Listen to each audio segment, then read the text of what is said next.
What's up, everybody? It's Tyren Johnson. I'm using my arm right now because I don't have my tripod, but I wanted to get this video out to you guys. It's the last day of the year, man. Not only the last day of the year, it's the last day of the decade. So normally I do a recap video of 2019 or the year that's just passed, but I'm actually gonna do a decade recap and just see where I came from 2010 all the way to 2020, man, and just, uprooting my life and moving to Europe, playing basketball. I never thought that would happen. I never even planned on that happening. My dream was to play in the NBA. But that didn't happen, and it took me around the world, learning new cultures, meeting new people, creating new family members. And man, I'm just so excited about it. My arm's getting tired. I'm just so excited about it. This is my last year. We out in Brussels, Belgium. Me and my girl came here to see her family. I seen some of my friends. And man, I just want to go ahead and just take in the new year and everything that came with it. So excited about 2020. So excited about this next decade. And man, I'm about to go to my girl V house. We about to enjoy the last day of the year and bring in the new year there. And that's where we're going to have some fun at and enjoy our last day of this new year. Let's go.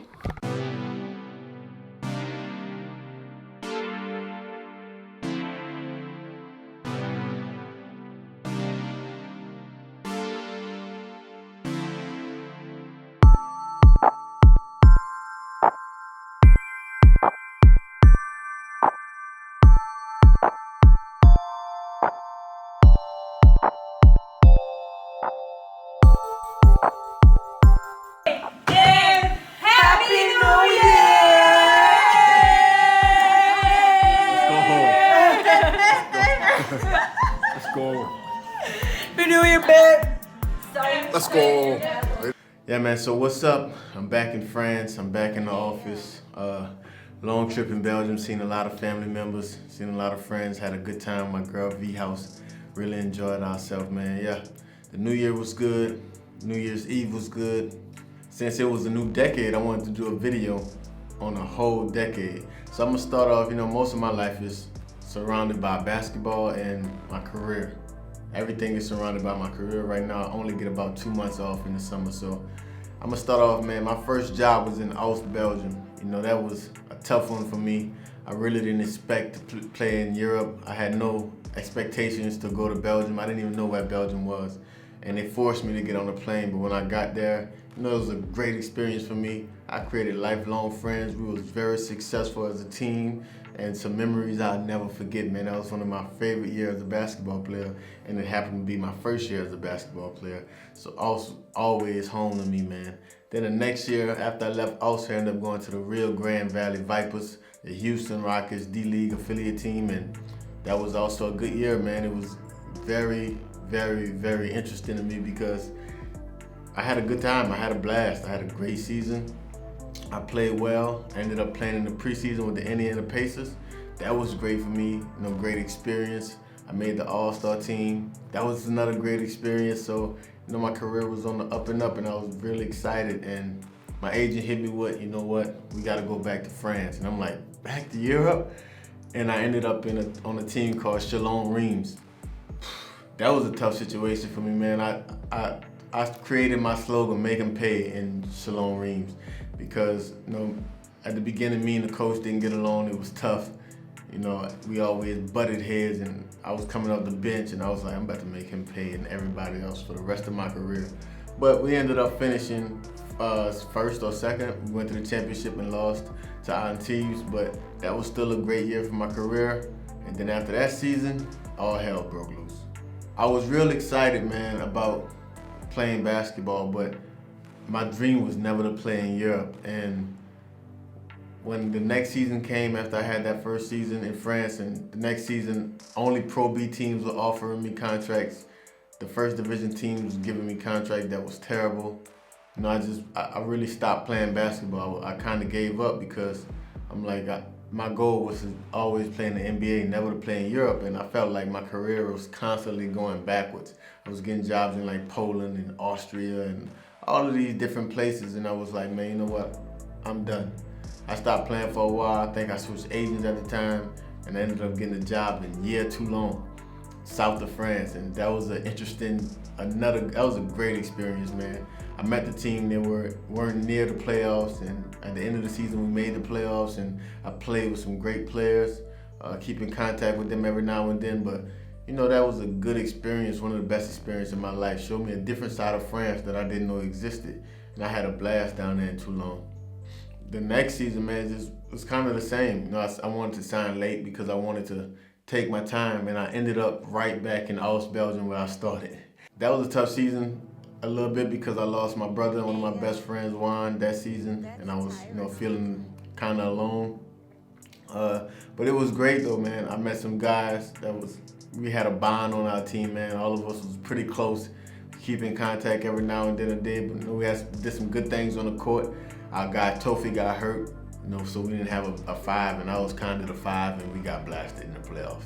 But all in all, that still was a good season. That season kind of put me on the map, because the next season I signed a pretty good contract with a Turkish team, and whew, that was a tough situation. I don't even want to talk about it, but after that, man, I signed a deal in Japan. I left that team and I signed in Japan, Kyoto, and that's when my life changed. That's when I started understanding different cultures. That's when I started understanding a different way of living. That's when I started reading a lot, and I started slowing my life down and just started paying attention to who I truly was. And I came into my own in Japan. I had a very good season as a player. We went to the championship, the Final Four, and we lost. But it was still a good season. I thought I created great relationships, but I ended up leaving without getting paid. That was a weird situation. And but it was still good though, man. I'm still thankful for that experience because that experience changed my life. The next season I signed in Lario, Greece, and my time there was very short.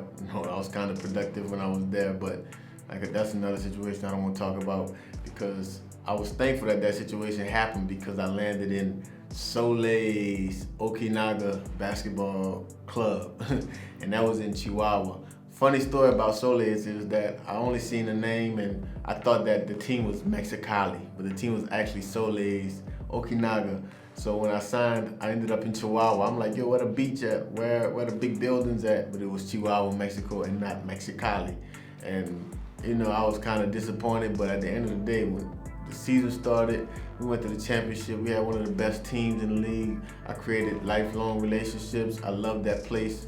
Like, it's my second or third home, man. I'm forever grateful, forever thankful for Okinaga. I got my swag back. I turned down deals for a lot of money to just stay in there and just grind it out with my guys because that's the relationship I felt on that team, man. It was fun for me. So Solei's Okinaga. And after that, man, I just wanted to make a point to prove in Europe because I felt doubted and I felt like everyone wasn't aware of who I was. So I told my agent, man, whoever come with the first deal, that's where we're going. And he told me about Adia Blua, and I told him I don't care where it's at, I don't care what division it is. I'm going there, I'm gonna be the best player in the league, and we're gonna win the championship. Came to Adia, we won the championship, I was the MVP. I had a lot of different offers the next year, but I ended up re-signing for another 2 years. Just because, because I'm still here, I'm trying to build statues, man. I'm trying to leave a legacy somewhere. I was kind of tired of just hopping from team to team, not being valued. So I wanted to really make my name here. And first year was amazing. Like I said, we won the championship. Second year was horrible. I hated, I didn't want to even be on that team. The chemistry was terrible. We just did not do well as a team, man. And we had so much potential because we had so much talent, but everything was just messed up. That was the most frustrating year of my career, the worst year of my career, statistically, mentally, physically.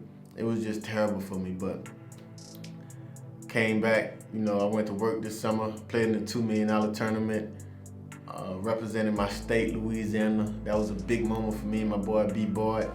A lot of guys didn't believe in us. A lot of guys turned their back on us. But we did well. We only had 6 players and we made a run for it.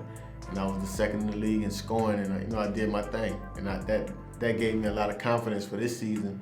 I came back to Blue Eye again, really prepared, in shape, healthy. I'm leading the league in scoring. We first in the rankings. And this team here, man, it's just full of confidence. It's full of chemistry. It's full of good guys. We understanding each other. We patient with each other. And we have fun together, man, and it feels good. I can lose with these guys. If we lose, I still feel good because the vibe and the chemistry is there. So, it's always good with that, man. But besides that, that's my basketball career, man. But this year, a little recap of 2019. My girlfriend moved in with me full time. We're not married yet. We're not really into that government stuff, but we're gonna get it done just to get the papers or whatever the case may be. But we're not having no big old wedding. But she moved in with me full time. We having a blast. All we do is aggravate each other and have fun and help each other grow. She helping me grow. I'm helping her grow. We're doing that. Where I lack, you help me up. Where you lack, I help you up. That's how I feel a relationship's supposed to be. And it's fun. It's amazing, man. I'm ready to do life with her. Whether we're together or not, that's how I'm looking at it, man. I'm just ready to do life with her. And I'm having a blast, man. But that's my decade recap, man. Just a lot up and up. Business is booming. Everything is going good. I feel good as a player. I found out what I want to do after I'm done playing. I want to stay in the game. I want to coach. So now I'm just doing everything to transfer my life to the second phase of my life. The career gonna come to an end soon. I'm 31 years old. So now I'm preparing for that next phase, coaching, mentoring. That's what I do, man. So I'm excited for 2020. I'm excited for every year. Nothing gonna change, man, because I'm doing the same thing I do every day. High performance days and, just enjoying myself. But that's all I got. It's your boy Tyren Johnson. I'm out.